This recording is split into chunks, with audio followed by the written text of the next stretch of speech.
The big one that gets thrown around with mouth taping is people going, that can't possibly be safe. So we'll come to that first, which is to say, unless you have any significant cardiovascular issues or pre-existing medical conditions, unless you're currently pregnant, or if you are obese or have sleep apnea, severe sleep apnea, then that would count you out of benefiting from mouth tape and just put you into the risk category. If you are generally fit, healthy and well, and you are a mouth breather during sleep, you've got very little to lose by giving it a try. I had chronic sinus issues for about 3 or 4 years in my early 20s. Also kind of neatly ties around my challenges with my mental health. And I was a mouth breather, and I remember I had a little operation to clear my sinuses out. And then I started mouth taping as I got more into this work. And I genuinely couldn't quite believe the difference. It took a little bit of time to get used to it because my body wasn't used to breathing through the nose at night. But once I did, I remember waking up and thinking, oh, this is what it's supposed to feel like to actually wake up feeling like I'd slept, wake up feeling like my head was clear and not foggy.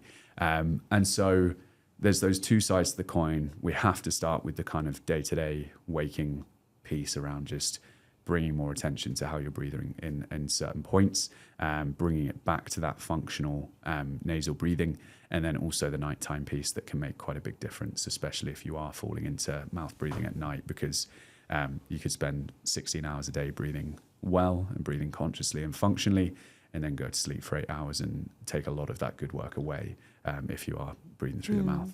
What about the nasal strips as well? Because a lot of people are starting to wear them. Yeah. You're seeing it on social media. It's becoming a lot more of a trend. I know people used to just typically wear them for bed to actually help them nasal breathe a little bit more. I think for a lot of people, some people, it's become a bit of like a statement. Right. But there is a place for it. They're a little bit more simple in the sense that they just help to open up the nasal passages. I, from my rugby days, had deviated septum, a couple of broken noses, and so generally my airways weren't the most readily open, which can make it more challenging.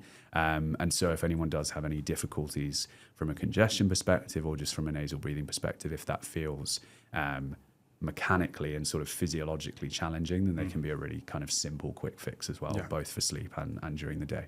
And I know it literally is like a sticking plaster because you literally stick it on your face, but is there something that we should be addressing deeper rather than just sticking things on our face? For sure. So I very much don't view any of these interventions as kind of long-term fixes. These are short-term things to support as we build towards a kind of more regulated nervous system, more functional breathing pattern, and really working on the bigger picture.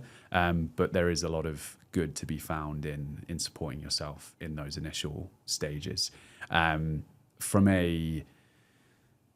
From a mouth taping and mouth breathing perspective, that really will come back to that overall kind of conscious breathing practice, but also we start to get into the realms of the biochemistry of breathing and looking at things like your carbon dioxide tolerance and your capacity to, your sensitivity to CO2 levels in your system, because that is one of the biggest kind of misunderstandings of breathing in general, which is thinking that when you hold your breath, that urge to breathe is coming from a need for more oxygen, when actually it's coming from a rise in CO2.